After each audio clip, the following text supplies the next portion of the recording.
There's a version of you that doesn't flinch, that doesn't spiral into anxiety when the pressure builds, doesn't freeze when something goes wrong, doesn't shrink when life stacks things against you.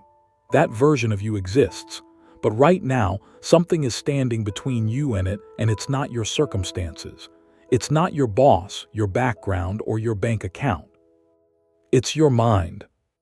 Every single day you're in a battle, most of it invisible.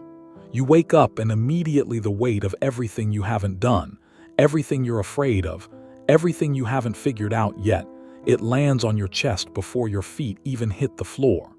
And most people just carry that weight around all day, exhausted, reactive, surviving instead of building.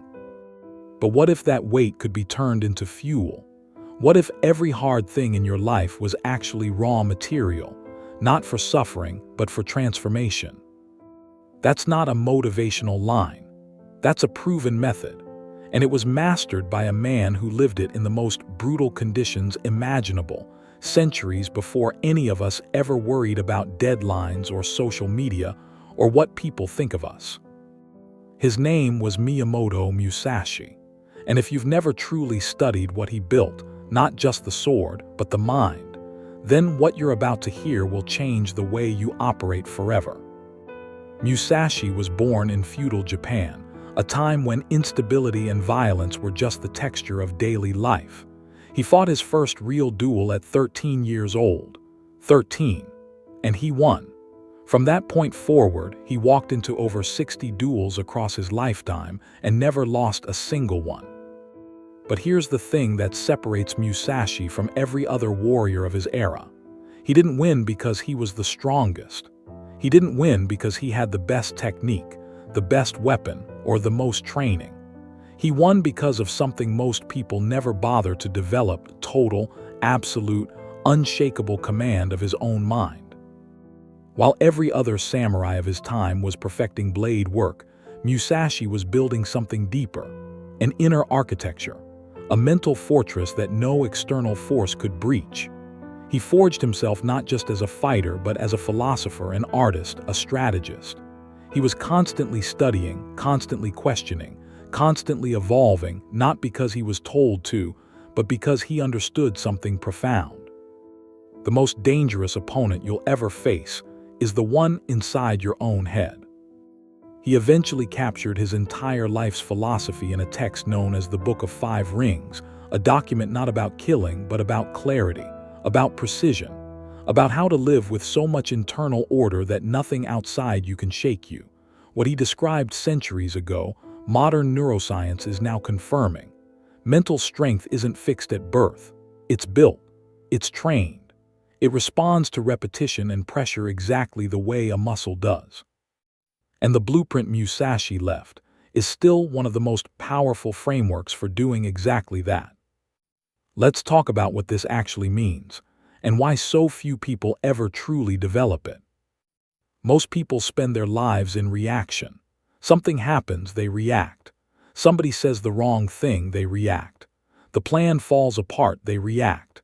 They're never steering, they're just being steered, buffeted around by circumstances, always one unexpected moment away from completely losing their composure. Musashi called this weakness, not cruelty, not judgment, just a simple observation. If you can be destabilized by external events, you haven't truly trained your mind yet. And training the mind starts with understanding 4 core principles from Musashi's philosophy that apply to every single challenge you're facing right now. Musashi said simply, "The way is in training." 4 words, completely transformative, because what he's pointing to is something our culture has completely lost sight of: the power of repetition without need for reward. We live in a world that worships breakthrough moments, the launch, the achievement, the dramatic before and after. Nobody talks about the 10,000 ordinary mornings that built the person capable of the breakthrough. Nobody posts about the session they didn't feel like doing, the conversation they pushed through even though they were tired, the page they wrote even though it was bad. Musashi practiced sword movements beyond counting, not to compensate for some weakness, but because he understood that mastery isn't a destination you arrive at. It's a practice you sustain. Greatness is never one dramatic decision. It's the accumulation of every small, unglamorous choice you made when no one was watching. Apply this now. What is the one thing you keep waiting to feel ready for? The gym, the business, the difficult conversation, the skill you know would change your life. Stop waiting for motivation.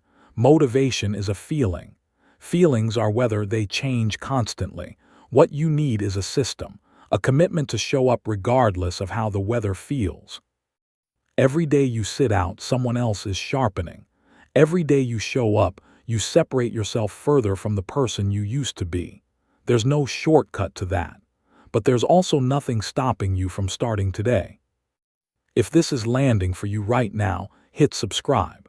This channel is built for people who are done waiting and ready to do the work.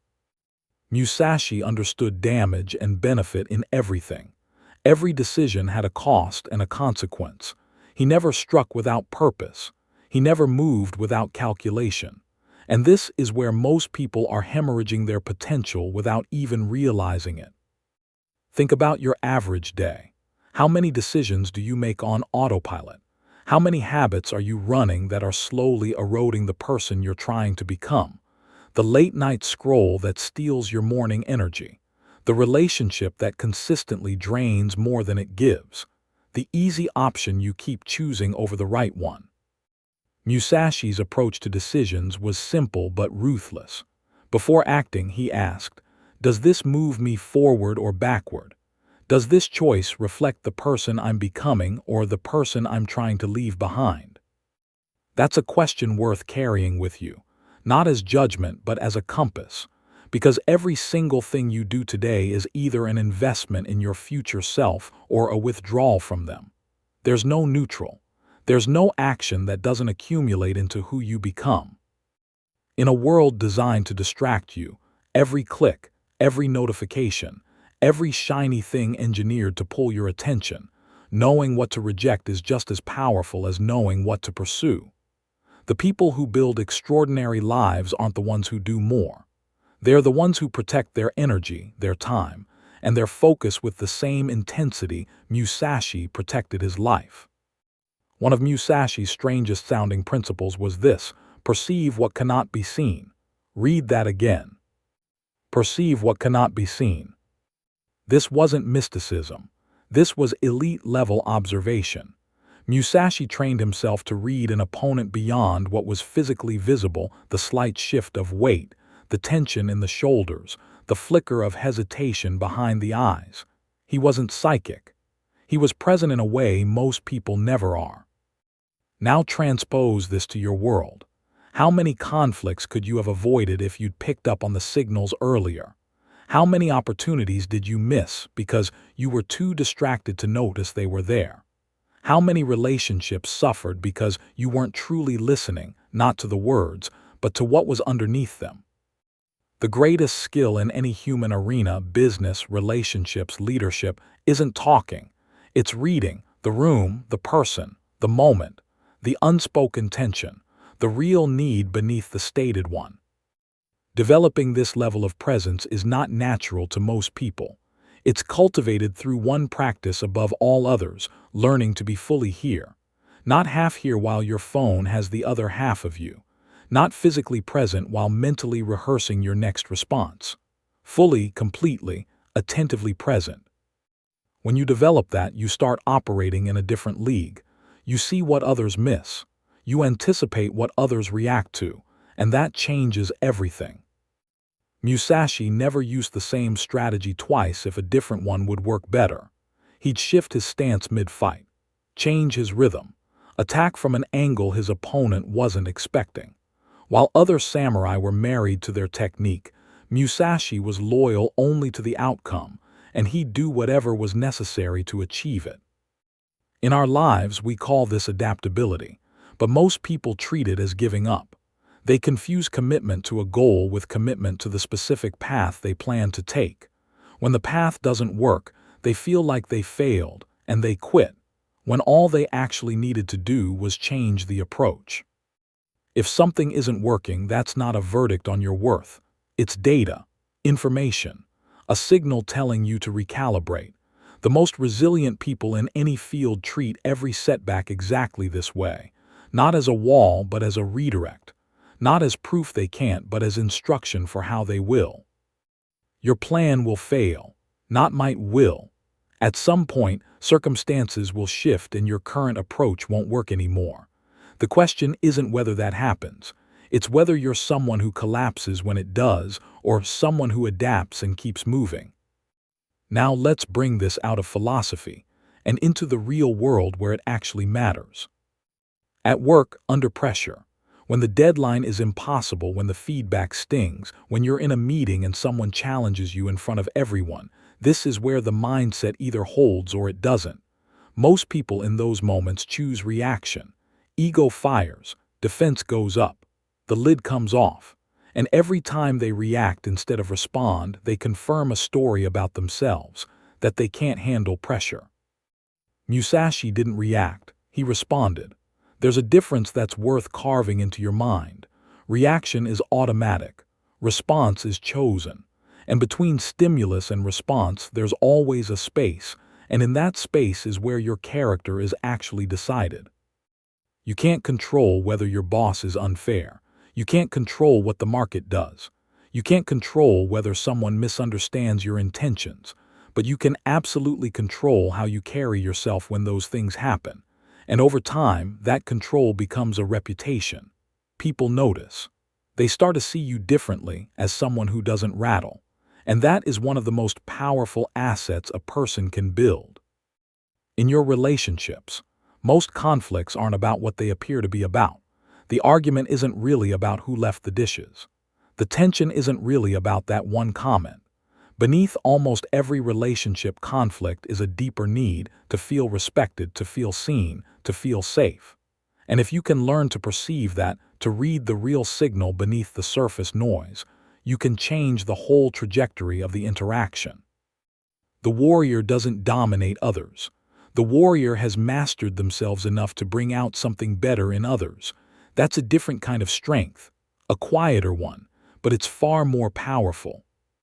In your personal growth, the voice that tells you you're not ready, that you need more time, that the moment isn't quite right, that voice is not wisdom. It's fear wearing a very convincing disguise. Musashi didn't wait until he was ready to fight. He trained while he fought.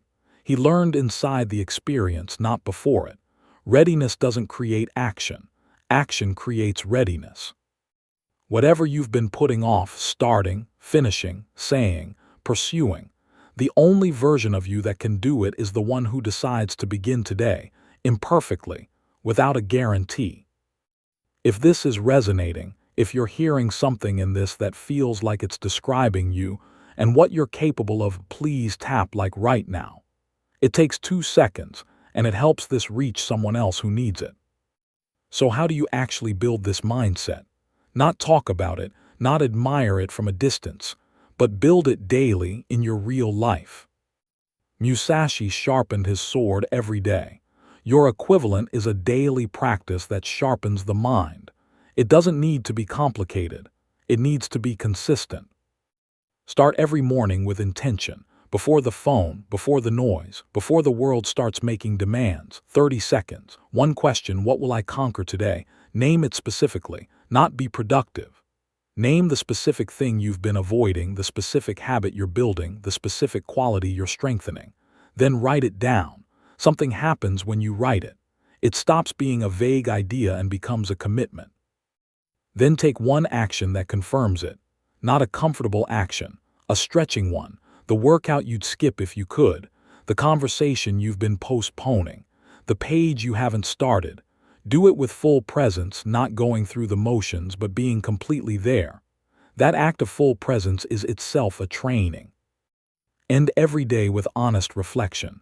3 questions. What worked today? Where did I fall short? What would I do differently? Not to beat yourself up, to learn. Musashi reviewed every duel not to celebrate or to mourn but to extract lessons. Your day is your duel. What did it teach you? This practice, done daily, changes who you are at a structural level. Not in a week, not in a dramatic moment.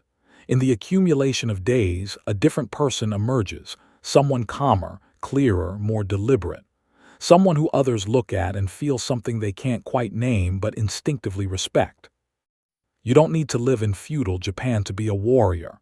The battlefield is right here, in your mind, in your choices, in how you carry yourself through the ordinary moments that most people sleepwalk through. Musashi's legacy isn't that he never lost a duel. His legacy is that he never stopped building himself. He never surrendered to comfort. He never allowed fear to make his decisions. And in doing so, he became something rare, a person of absolute inner order in a chaotic world. You can become that, not a copy of him, your own version, forged from your own specific battles, your own specific challenges, your own specific fears that you face and move through instead of around. The mind you build today is the foundation for every battle you'll face tomorrow. So I'll ask you directly, what battle are you going to win today? Tell me in the comments. I read every one. And if this hit something real for you, subscribe and let's keep building together. The work starts now.